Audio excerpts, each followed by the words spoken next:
everybody. Today, my buddy brought his bike back to me. Nothing went wrong with anything I did, but basically what happened is he broke his handlebars. So yeah, like what happened is he put his bike away for the weekend, and then he went back to it, and the handlebar was like broken in half. So I made a longer video, like the raw footage and stuff, and this is going to be like the short version for you, just so I can voice it and tell you what happened here. Basically, everything I do is going to be in the longer version, and I'm just going to start doing that from now on.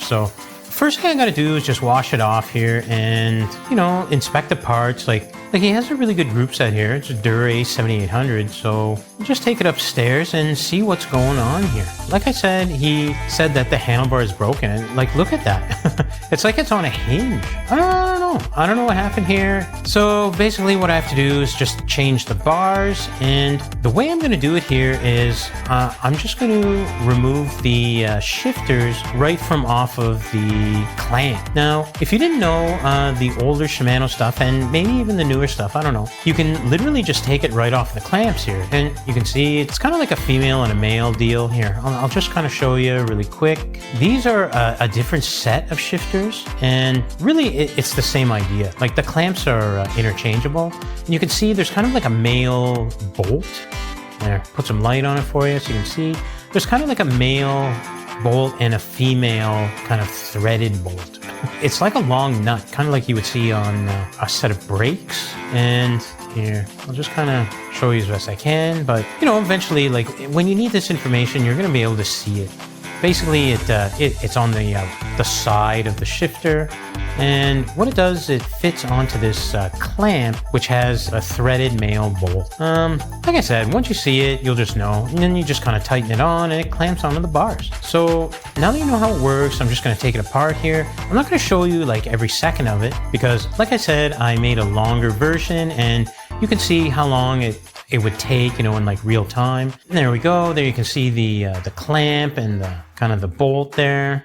I just take it right off of the bolt, and the shifter is released from the clamp. Because these are a little bit newer, like they're older now, but they were the newer kind of version, the brake cables are underneath the tape. There you go. You can see the bolt just sitting there on the clamp. And again, we'll just kind of remove the tape off of the tops, and there you go. You can see it, like the handlebar is broken right in half. Like, wow, that's pretty crazy for just leaving your bike for a couple days and then coming back to it and it being broken. And this is like in his apartment too.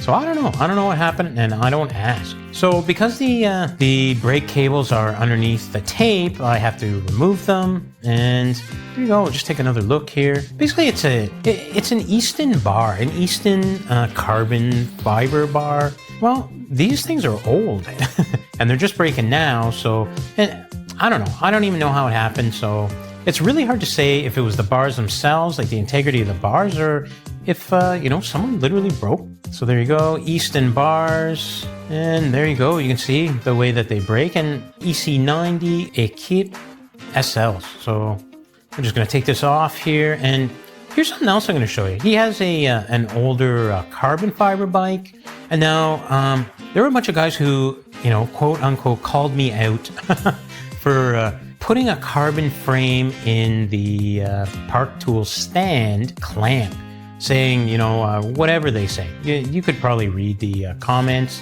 and I'll try to put the link right here. But, they're going to the extreme here. If you use your common sense, you can put it in the clamp, and you just don't clamp it down to the point where it actually breaks the carbon top tube. Like, look here. You can just put the clamp on, and then, very lightly tighten it up, and just use a little common sense.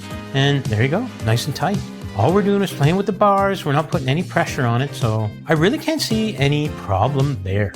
So again, these donor bars, I'm just going to take the shifters off of the clamps, and you can see here it just comes right off, and it's the same idea. Like the brake cables are going to be underneath the tape on the top, so I'm going to have to undo that. So here we go, just start undoing the tape.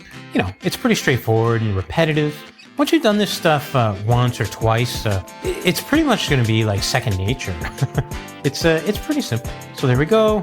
We got one side done, and we got the other side done. There we go. We got our clamps. They're loose. But anyways, we need to remove the bars, and I'm going to keep the stem on it because these bars have a little bit of a longer reach, whereas the other ones are a little bit, they're kind of more snub-nosed. And this bike has a shorter stem, whereas the other bike has a longer stem, that EA90. So I'm going to have to remove that stem, and just like you see here, and here we go. There's a little bit of a pitfall. So what I've done is I put this kind of clamp here, and it holds the wheel so that the fork doesn't drop all the way out and fall on the ground and upset my neighbors. And of course, I dropped one of the spacers. So what we do is we put an extra spacer on, we put the stem back on, and we put the top cap back on. And it's no different than just kind of replacing or reinstalling your headset. And now we're just going to use the clamps here and reattach the shifters on both sides, and we'll just tape up the housing so it will sit underneath the tape, and we'll just align our shifters, and we'll just put on these backings here on the clamps, on the exposed clamps, so that you can't see it once we tape up the rest of the bars. Now I'm going to just start taping up the bars here. I have some videos on how to tape bars, and YouTube is littered with them, so I'm not going to show you the whole thing. I'm just going to kind of give you a little sneak preview here, mostly so that I can finish my sentences before we move on to the next thing. So now you can see I'm getting the bar wrapped up, and I'm just going to tape it here. I didn't show the cutting, you know, like it's something that you kind of have to learn on your own, and you can see it in one of my other videos. So I have this level here, and I'm just going to see if the shifters are level on the bars, and I'm going to give it a thumbs up. But you know, by eye here, they look a little off. So what I'm going to do is just kind of lightly tighten them up here so that I can move them a little bit, and then I'm just going to fix it up. And they look good, so I'm just going to tighten it up, and then just going to double check, and they look fine. And lastly here, one of the things he also wanted was to change his saddle. So I'm just going to quickly show you here how to change the saddle on this particular type of seat post. It's kind of like a 3-piece clamp, and you'll see there's that one little clamp there that comes out, and you just kind of slide it under the rails, and it'll just fit right in. And it's a 2-bolt clamp. So what you have is sort of a tension bolt, and the bolt in the front is so that you can raise or lower the nose of the saddle.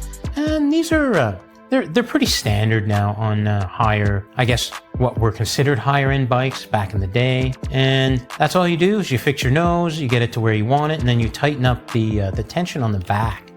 Now the reason he wanted to do this is because he had a seizure and he wiped out pretty good, which probably explains the bars, maybe, you know. But you can see here that the saddle rails are like off, and I don't think I'm gonna be able to fix that. Here we're just gonna look at the bars just a little bit close up, see if we could even fix these, and there's absolutely no way. That one looked like a wicked crack, like right in half. You wouldn't want to be holding the bars when those go. So here we go. I'm just going to show you what I did here. I just changed the saddle as he asked for, and of course replace the bars. And you can see here that bars are a little bit longer, so I used a shorter stem, the shifter perfectly on the clamps. So I hope this helps you out. If you ever need to change your bars, really this is kind of just a subjective thing that I did for my buddy, just because we happen to have the parts. I hope this works out for him, and I'll catch you on the next one. Oh yeah, and don't forget to check out the longer version of this video.